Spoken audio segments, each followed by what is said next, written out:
Thank you. Mr. Sablan? Sorry to pop in on you.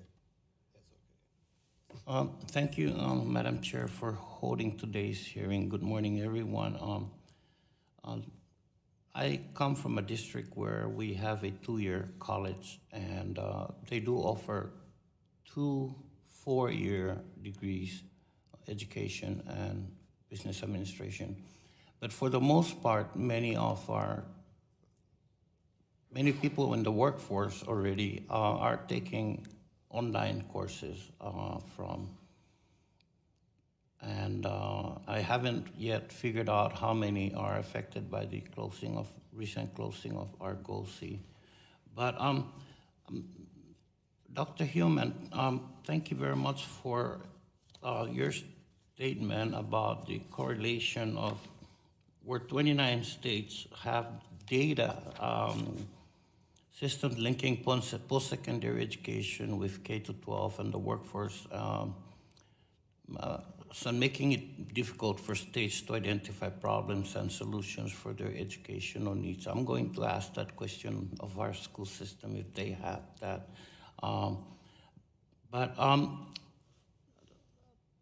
Ms. Emery Aras, if I have that correct, do I have that correct? Yes. Let me ask you, because the use of consultants to game the system for many nonprofits. If that system, that game is not available, how much worse do you think the problem is with for-profit colleges?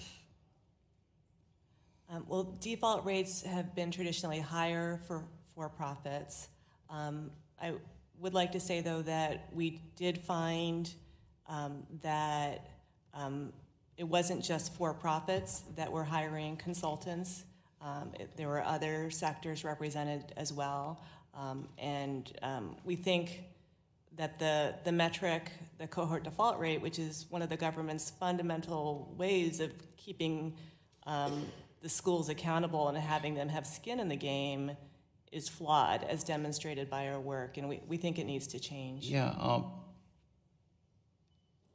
because, as you stated in your testimony, that although a relatively small number of schools close each year, these closures can affect tens of thousands of students and result in hundreds of millions of dollars in financial losses for the federal government and taxpayers from unrepaid student loans. So say the game consultants perform is taken out of the, how much more in disclosures, and in terms of, if you could answer it, I'd appreciate it.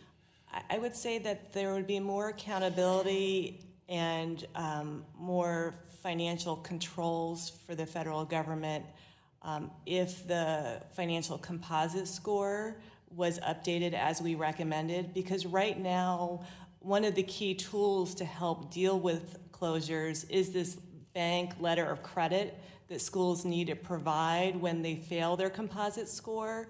And so if the composite score is being manipulated and schools are avoiding posting those letters of credit, then education doesn't have that sort of check to cash when a school goes under, and is, then does not have coverage for potentially millions of dollars in student loan discharges. Yeah. So I think one of the things that can be done is to really shore up that metric to make sure that the department is able to accurately gauge the financial health of schools, and then demand that schools who are failing the financial composite score post that letter of credit. And they have to post a minimum of 10% of their federal student aid funds, but they can require more depending on the circumstances. And that can be financially helpful for the department to cover the cost of the closures. Right. And I'm actually, I took note of your conversation with Mr. Takano in saying that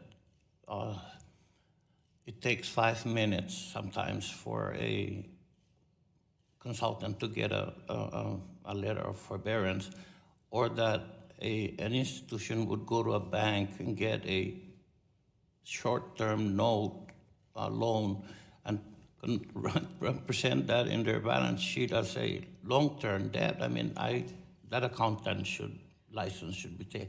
My time's up. I do have questions that I will submit for the record. Thank you, everyone. Have a good morning.